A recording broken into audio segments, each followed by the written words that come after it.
Hey there, everyone. Happy spring.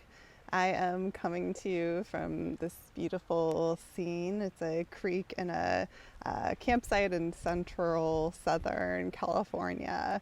So I am feeling the spring today. I have been increasingly feeling a lot more sort of lightness and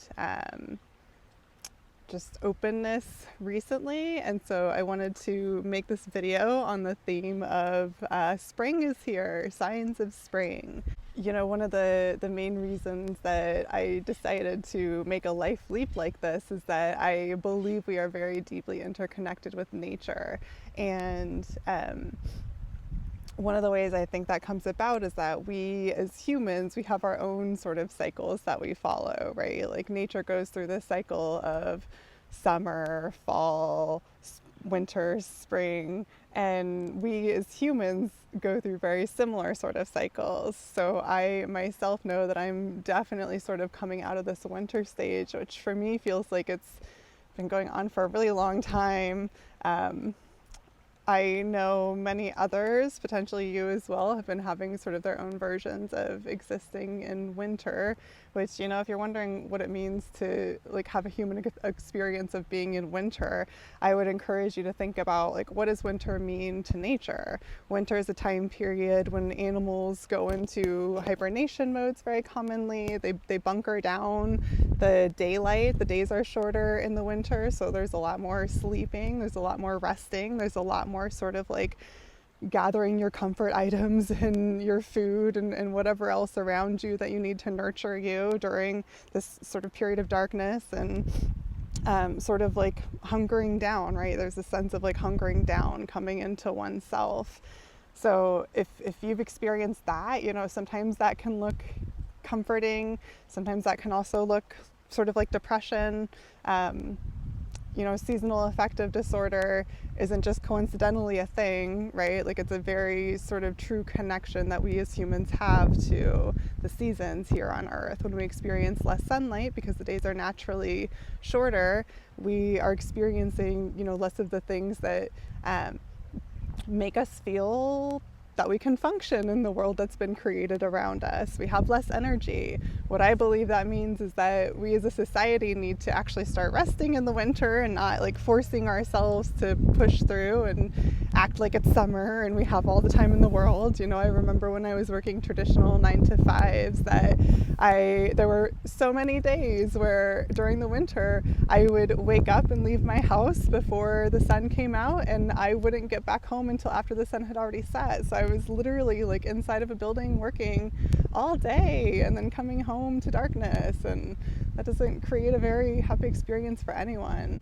So when I say that, you know, the human experience and nature are connected, this is a huge part of what I mean. Just that it's not easy to go against nature, and it can also tell us things about ourselves. So we might go through cycles of winter with actual winter because of, you know, the lack of light and the fact that I believe we're supposed to be like other animals and hunker down and rest more and have to work and push less. But also in terms of our own personal cycles, our own sort of growth trajectory, or our own evolutionary experience of being a human who goes through all these developmental stages. And then, you know, even in adulthood, we go through cycles and stages and periods that can last for days, weeks, months, years, whatever. So we too have these periods of perhaps darkness. Again, perhaps it feels comforting, perhaps it feels like I always got the sense when I was going through periods of winter, I still do, that I kind of want to just like hunker down and self-isolate a bit. And it can feel a little on the depressive side, but it can also just sort of feel comforting. So winter is, you know, a time period of rest, and I think a large part of the reason why is because we need these sorts of periods of reflection in our life where we're able to focus on our own individual experience and, you know, put our life in context and look at where we are, look at where we're going, sort of do some internal checks and balances and see if we're still aligned in the directions that we feel pulled to go. I feel like it's really important for us to do that in a number of different ways about different aspects of our life. And winter, when we go through these personal periods of winter, that can really be an opportunity for us to do some of that self-reflection, for us to go inward, for us to sort of push out the external noise a little bit. You know, if we're constantly hearing from and engaging in other people's stuff, like the stuff that they've got going on in their life, when that's constantly coming into our experience, that can be a lot, especially if you are somebody who's more on the introverted side, or more on the sensitive side, or more on the empathetic side, even more on the compassionate side. That can be a lot. It can be difficult to figure out how to have those boundaries, how not to just sort of be overwhelmed by other people's stuff. So sometimes the period of winter is an opportunity to sort of like push that away a little bit and go into our hermit crab mode, and go through some internal stuff, go through some external stuff, explore whatever's been coming up for us, whether it's about us, our past, our traumas, our histories, things we need to heal, or maybe our future hopes, our dreams, visions that we have for ourselves and the world around us. Winter is the time period when there can be an opportunity for us to explore these things. So what I know is that it's often uncomfortable because it can be isolating. Winter feels like it lasts a long time. You know, this is the first time that I haven't been in Nebraska to experience at least parts of winter. And even though I've seen snow like twice and had mostly 60+ degree weather the whole time, it still feels to me again as though, you know, this winter has taken a really long time. And I think we've all just been ready for some sunlight and a breath of fresh air and the opportunity to just sort of, spring is about rebirth, right? Like spring is about blooming. Spring is about presenting a new, wonderful, beautiful version of ourselves, right? Like spring is a time period of like expansion, whereas winter is more internalized contraction.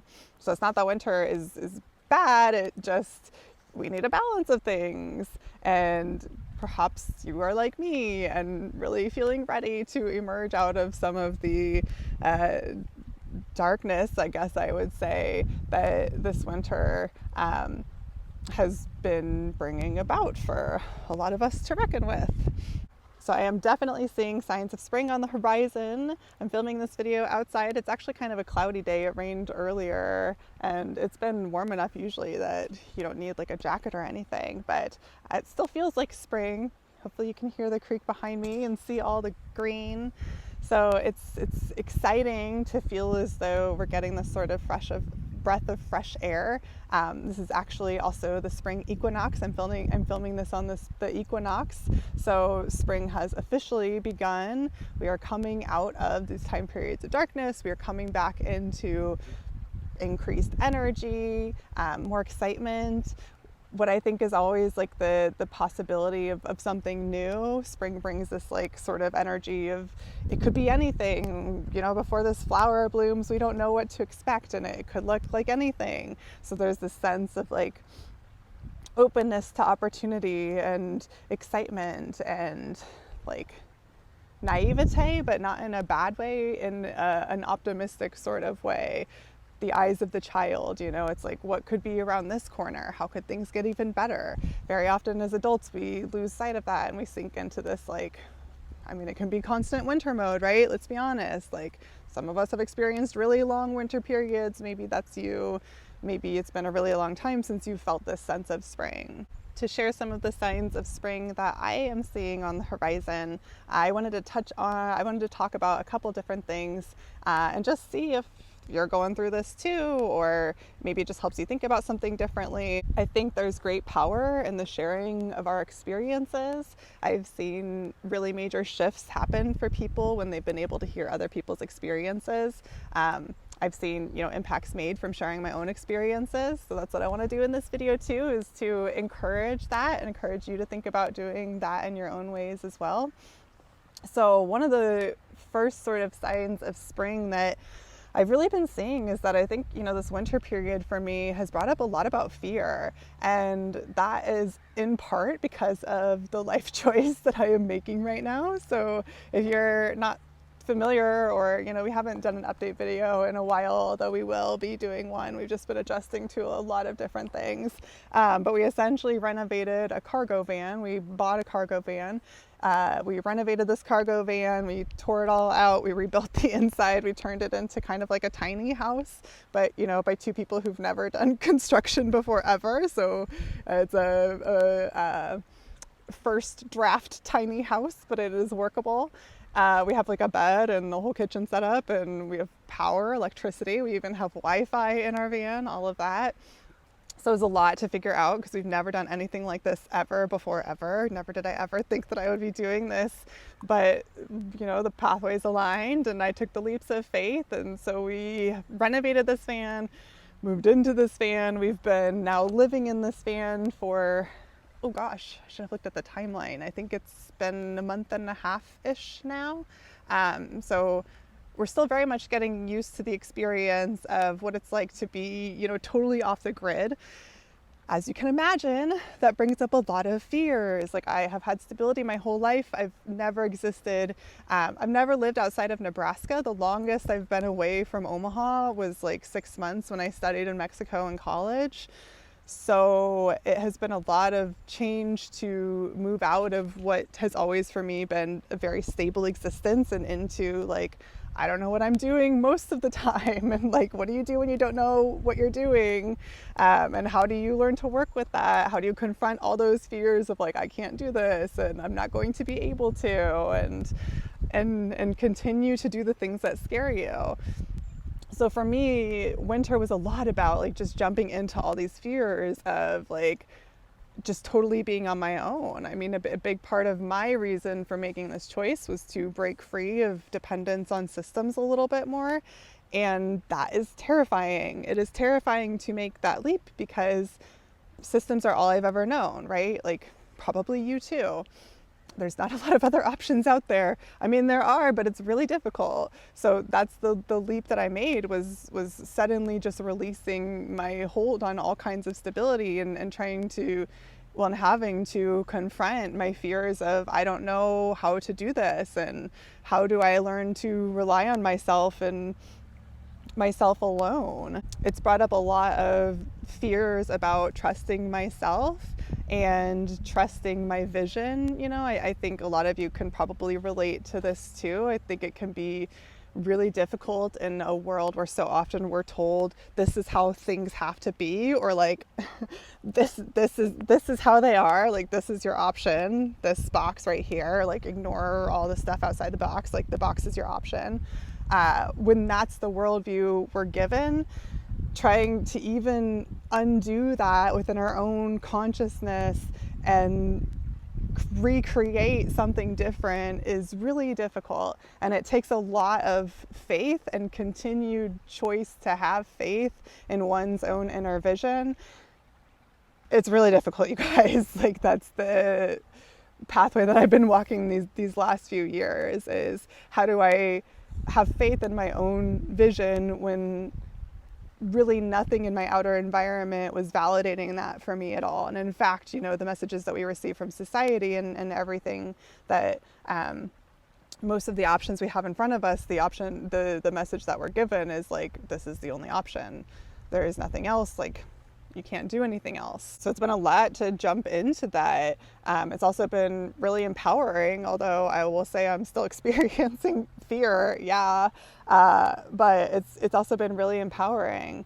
We've essentially now, right now we're at a campsite, and our plan is to primarily utilize forests and state parks. And, there's these places where you can camp for longer periods of time, sometimes for free.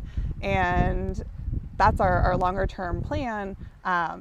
But of course, when you are a van dweller, you're essentially quasi-homeless as well. And so the experience of, what it's like to move through cities as a van dweller has been really interesting. And especially on the coast, there are so many people who live in their vehicles out here. Sometimes that's choice. A lot of times that's not choice. There are so many people who are transient or homeless out here. And the sort of existence that we've chosen, this is something that this is a decision that we've made by choice. Again, a lot of people don't have that choice, but by making this choice, we've put ourselves in a situation where we're coming into contact with, communities and groups of people that otherwise we never would have. I mean, when you're a van dweller in a city, like, you hang out at common areas. Like, during the day, you hang out at the beach all day, or you hang out at the park all day. And that's what we have seen is pretty common, especially for people who are living out of their vehicles by choice or otherwise. So it's been a big learning experience and a lot of confrontation of fear for me, in that I've only ever existed in Omaha. We have homeless populations in Omaha, but they are not like the homeless populations that we see in more major cities, especially out here on the coast. I'm seeing and experiencing. I've never existed in an area where I was in like close day-to-day proximity with folks who are homeless, who are actively homeless. In the realm of subconscious bias, I think that we can work through a lot of our own internal biases, which usually come out as fears of other people. We can do a lot of that on our own. I've been doing this work really consciously and intentionally, honestly, since I started teaching and realized how many subconscious biases I actually had.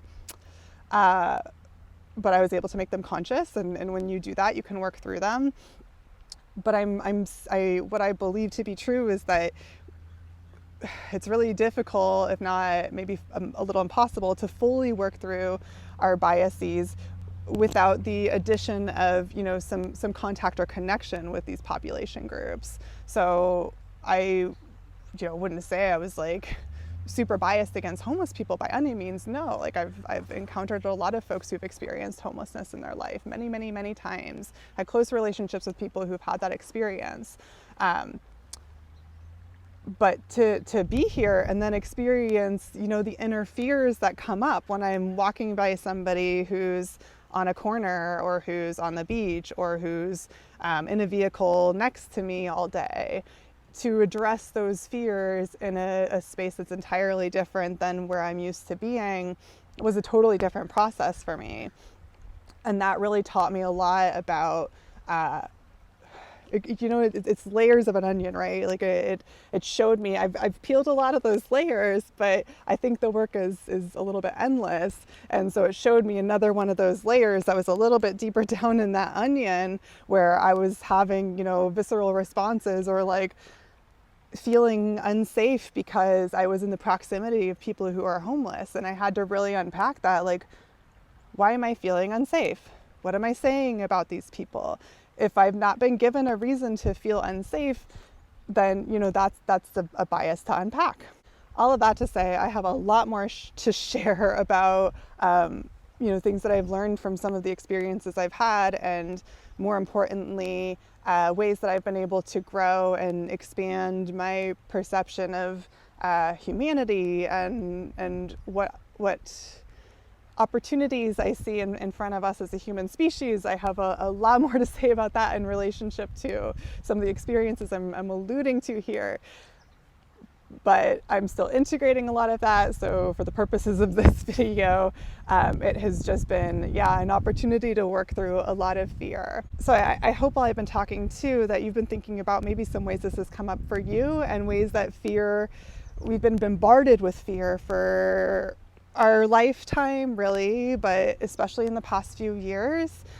This year has brought up a lot of fear. Within the first month of this year, we had a lot of fear come up for a lot of folks, maybe all of us in some form. So anyways, we've just been bombarded with this fear as a human experience here in the United States, and probably the world at large, for the last several months / years / decades / centuries. So I hope that, maybe you've seen some ways in which fear has been shifting or releasing, or, has become more clear in your head when we consciously are able to see, like, oh, I'm having a fear response because I'm seeing this person, or I'm in this situation and I'm having a fear response. Like, let me ask myself why and where that comes from, and is that subconscious bias? Is that something else? do I really have a reason to fear here? Like, is this a gut thing, or is this like a way that I've just been conditioned to think about people? When we do that work, we release fear's grip on us. This is part of how we get mentally free in this society is when we do the work of looking at our fears, the power that fear has releases. That doesn't mean we don't experience fear anymore. It does mean when the fear comes up, we can look at it and be like, okay, I don't need to listen to you, right? Like, I can choose to act in a way that's in alignment with how I actually want to choose to be right now, instead of just like reacting from like fear of like, oh no, this person, this situation, bad, dangerous, get away, whatever. Instead, I can get to choose. I can get to choose how I'm going to respond in this moment. So when we release fear's hold of us, we might still experience the fear, but we can make a different choice.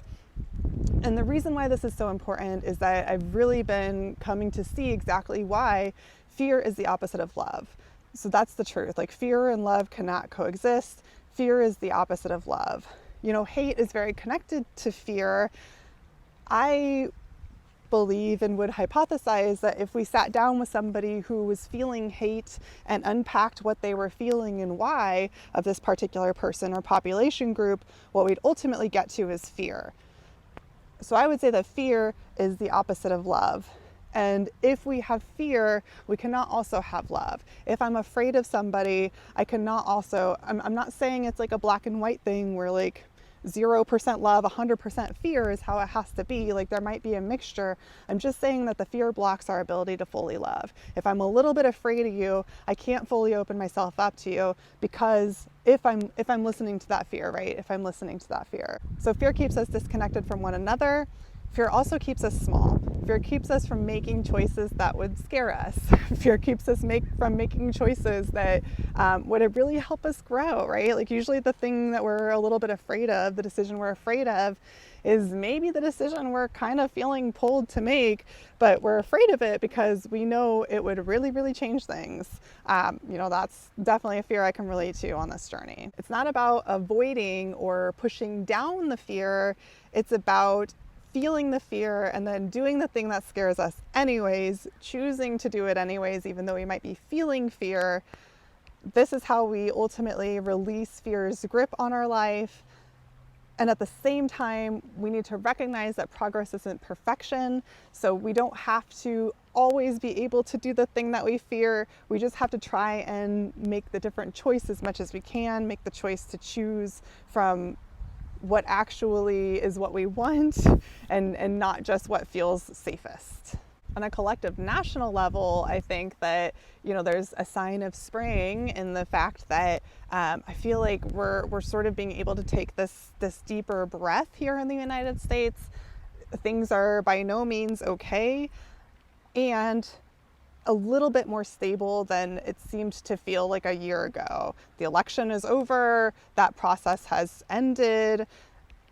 There is a vaccine for COVID that's going out now. You know, we're not seeing the end of the problems that we've been facing as a country for a really long time, but we are sort of starting to see the pieces start maybe settling, falling down into place, hopefully allowing us just a moment to catch our grounding, get a little stable, and take a breath when it feels like that's something that we haven't been able to do as a nation for a long time, years. In addition to releasing fear, the second major sort of sign of spring that I'm seeing, really what that means is just something that's giving me a lot of hope lately, is this sort of increase that I would call like a social swing towards authenticity, vulnerability, self-love, self-healing, self-empowerment, that whole thing. Finding our true joy beyond just what we've been taught is possible. I see this happening in a lot of different ways around us, and that's really exciting to me. What I've seen is there's this sort of like shift in this like self-care movement over the past several years. I've seen this especially from teaching and just interacting with a lot of different young people who are bringing these conversations into my classroom, and the way that they're having these conversations, the topics they're bringing up, etc. It's helped me rather see a lot in terms of how things are shifting.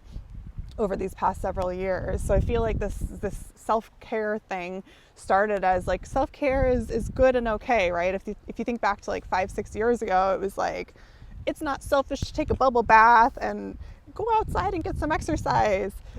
It was as though we had to initially start this conversation of, you know, the fact of like doing something you like doesn't have to be shameful. It felt like that's where the self-care movement was at for a little while, you know, back 5-ish years ago. And then it seemed as though things progressed to a deeper understanding of like, self-care isn't just bubble baths, but it's also setting boundaries. It's saying no to people. It's, you know, not checking your work email in your off hours. It's, you know, ending relationships that bring a lot of pain with no resolution, or it's at least setting some clear containers for how you're going to continue to engage in those relationships. It's not taking on everything and pushing ourselves to perfection. And at the same time, we've been seeing the trauma-informed care movement come around on the scene around this same time that has been really expanding our understanding that, you know, we don't just randomly develop health issues later in life. I'm not saying there's never this element of chance. You know, I teach statistics, so statistics absolutely plays a role in our health conditions.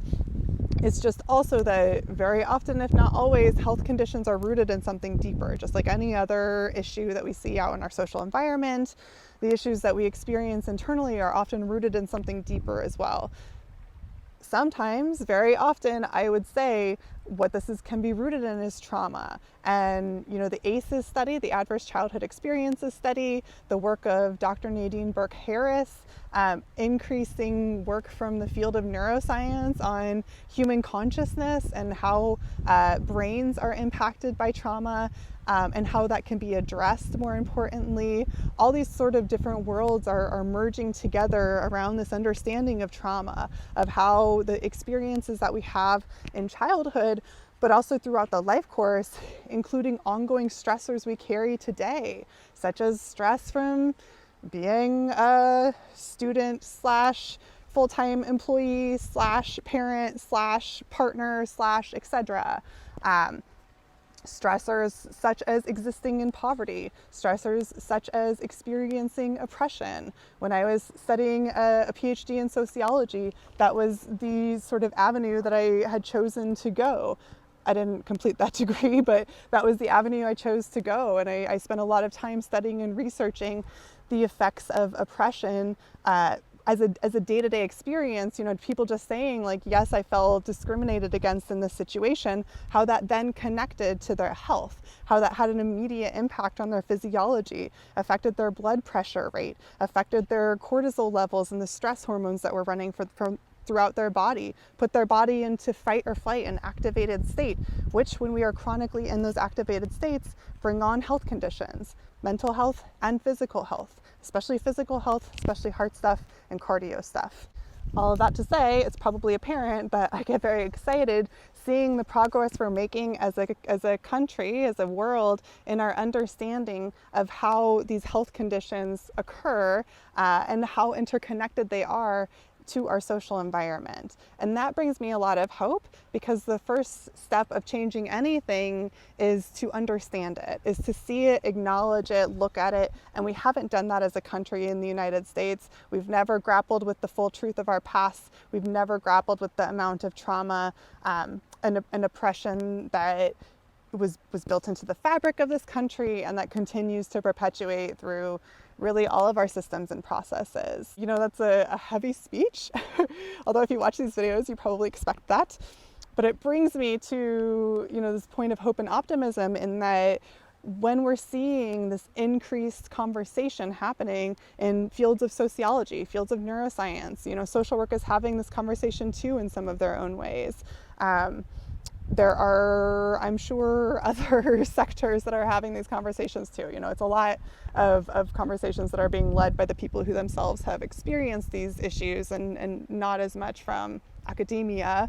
but I see that changing. And when we see these increased conversations happening, we see increased awareness that gives us empowerment on an individual level, but it also shifts the paradigms, it also shifts the belief systems, it shifts the understanding of our culture overall. And then we're no longer willing to tolerate the things that we're tolerating right now. So the fact that we're seeing this increase in these conversations about the importance of authenticity, about the importance of being able to be our truest selves, and the importance of making choices and taking life leaps that bring us joy, even when we're not getting that external validation from the world around us. This ties in with the fear when we're making choices from our heart and our soul, and we're not making choices from a place of fear. This is what brings about a better world for us on an individual level. This is what brings about more joy and me as an individual human here. And it also brings about more joy as a humanity when we are able to meet our desires and meet our needs. It opens us up to other ways that we can bring this positive change about into our world. It's a sign that things are headed in a good direction. We are not there yet. We are going through a winter in this arena for sure, in terms of our society's understanding of mental health and the impact of our lifestyle on our health in a number of different ways, and ranging from oppression to just the 9 to 5 as the only sort of template for existence.